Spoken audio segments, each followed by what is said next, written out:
So in the spirit of, renting and being a tenant, this is a, a little description of the first place that I ever rented with this lady over here, Gracie.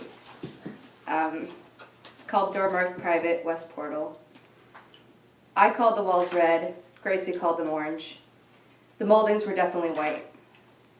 If hot water was running, you smelled it, stale and moldy like forgotten pipes, or our refrigerator before we spent a day scrubbing, rinsing, getting creative with the few cleaning supplies we owned then. So we mixed that smell with marijuana smoke and Febreze almost every day. I laid back and took in the music Gracie played, ritually accompanied by her bodily drum set, along with the continuous, consonant-ridden conversations between sushi chefs and business partners and the frequent warnings of trucks backing out in the narrow alley.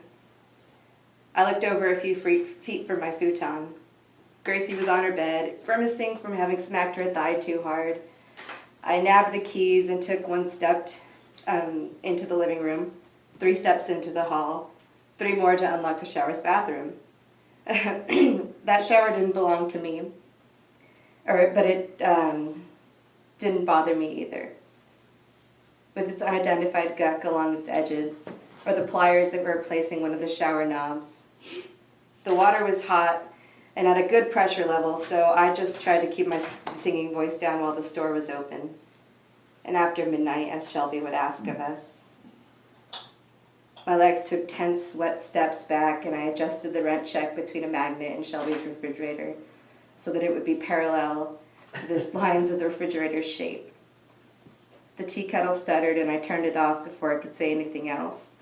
It slowly exhaled and then calmed.